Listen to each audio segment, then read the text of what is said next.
I will not say it is the most important thing to know about the Dane County Farmers Market, but it is an important thing to know. And that is if you show up on the square and you start walking around that square in a clockwise direction, you will get some dirty looks.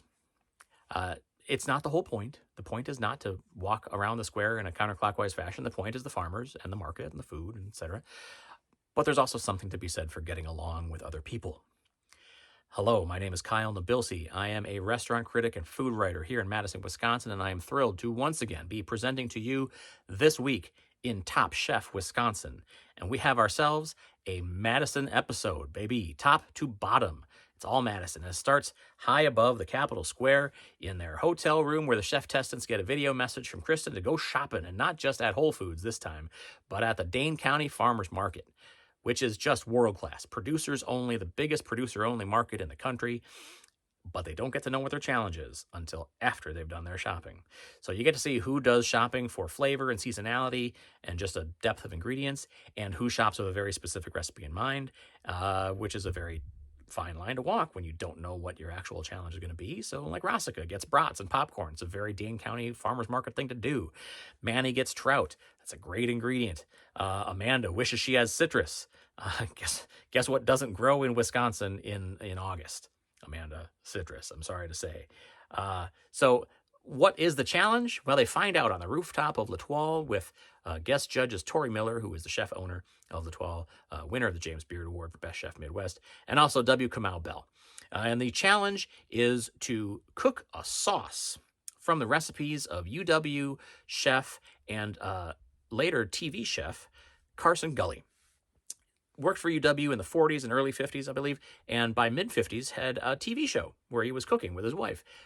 Pretty wild for the 50s to see a black man cooking on TV for the masses, but very awesome. So he's got a bunch of sauces, and some of them are real weird. They're a little bit lilacs.com or like Sandwiches of History, some very throwbacky things, but also some that would be very recognizable sauces today. And it's going to be a little bit of a random draw. They just got to pick a card and cook that sauce and use their ingredients to make a dish with that sauce. Some go great, some do not. Michelle, raisin sauce. Egg sauce for Amanda. That's the one she wished she had some citrus for. It's just, and then there's like tartar sauce. Charlie gets Creole sauce. That's a perfect fit for Charlie. Like, I mean, you couldn't go any better. Laura, after doing a little shuffling, gets herself an herb sauce. Goes great for her, as you might expect. That's a very solid fit. They don't necessarily all look great, is what I'm saying. The bottoms are Michelle with some weird combinations in that raisin sauce. The raisin sauce on its own is a weird combination. Amanda's is kind of gloppy and salty. Kevin's is just nothing but the same texture over and over again. Watch how poorly he does savory things. Like, he's great with dessert, but man, tops for the quickfire. Charlie, again, Creole sauce, great zip and freshness to it. Similar with Laura, who gets the herb sauce, balances the sauce recipe with the market ingredients in a really nice way. Manny, with that trout, has a really nice, comforting, homey sort of recipe. Winner goes to Charlie. Gets more money than any of the previous quickfire winners. And it's funny, I say he's going to be the next to go, and he wins the quickfire immediately thereafter. However, no immunity, because immunity comes from the elimination wins, and for the following episode, not from the quickfire wins like they used to in all the previous 20 seasons. So he's still available if they're looking for someone to get rid of. The Elimination Challenge is a supper club elimination challenge. Very exciting there as well. Lots of supper clubs. It's a whole Wisconsin thing. They will be going to the Harvey House, which is not really a supper club. It's really fine dining with some supper club references. But one of the owners spoke with my buddy, Lindsay Christians, on her podcast, and they made it pretty clear that the Bravo folks knew that there's a difference between the Harvey House and like supper clubs, but this was going to work best for the episode. So that's fine. Everybody goes in heads up. The chefs split into two teams. It's a whole other mini restaurant wars thing. That's now the second one, and we're going to actually get restaurant wars sometime down the road too. So like between the progressive dinner and this, I totally understand the chefs kind of going, ugh, when they say it's another team challenge. But they split up into two teams. Each chef on each of the teams will split up between 5 dishes: relish tray, a chicken dish, a fish dish, a beef dish, and a dessert. Relish tray. If you're not familiar with supper clubs and you didn't watch the episode, very big, important thing. Vegetables, crunchy, starts the meal out. It's very important to supper clubs. So they get to eat dinner at Harvey House, which is great. It's a beautiful restaurant, really a fun spot. They're all wowed. Everybody loves it. There's some interesting pairings. The Dan and Danny both do the relish tray. The Power Bottoms are united once again on opposite teams, though. They both do beef, Kevin and Manny. Amanda and Savannah are both doing chicken, and they end up both doing a katsu reference. Amanda is a little more hot honey. Savannah's is a little more traditionally Japanese, which makes sense. She includes caviar. It's they seem interesting. The shopping challenge, the challenge to shopping, it could be its own challenge, does not go well for at least one of the teams. The team with Danny and Laura, and those two specifically, does not go particularly smoothly. Laura ends up trying to do a twofer dessert, which, as you might imagine, cranks up her budgetary requirements, and she just seems to have no interest in giving up any of that wish list. And it all comes out of Danny's pocket, basically. He is left with way less than he wanted. He gets some kind ingredient sharing from Manny, but it's not looking great for Danny. He is anxious about it. We get a cool shot of Kavanaugh's and Tornado, a couple of like supper clubs in Madison before they land back on Harvey House again. Savannah just straight up raw dogging her chicken in the kitchen, just pounding the hell out of it for her katsu with no plastic wrap, no nothing, wide open in the kitchen. I do not know what was going on there. It was a very, very strange scene to just see her whacking away on raw chicken. I don't know. Like I said, Danny not feeling great, and for good reason. He seems like he's working on half of a budget, and it's cooking for like 50 people with a $200 budget.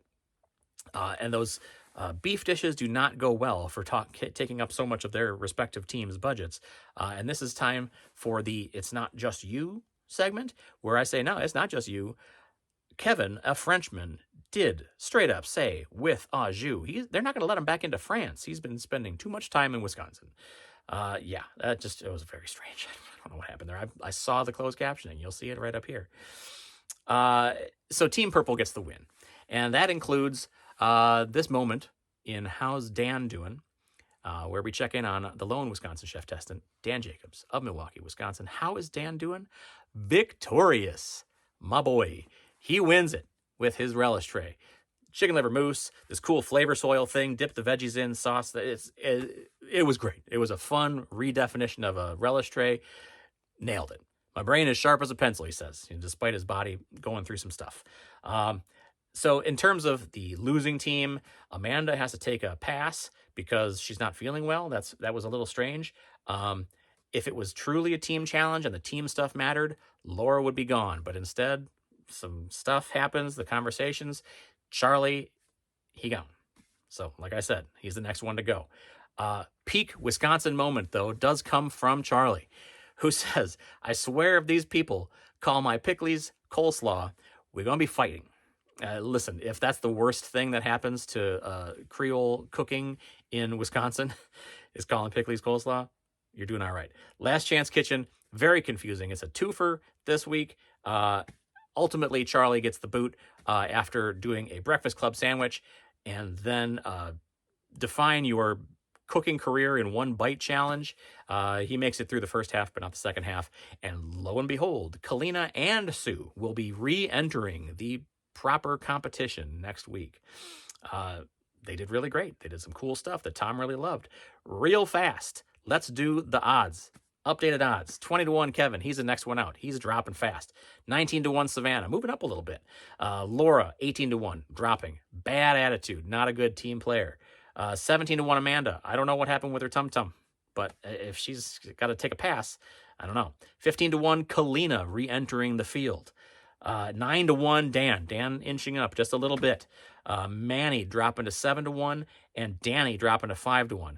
Didn't respond well to the pressures of shopping in the moment, although he was very politic and kind about it in front of the judges. So we'll see. He's still a risky guy. And that's why Sue comes in just above him at 4-1. Also a risky guy, but seems like nothing bothers my guy.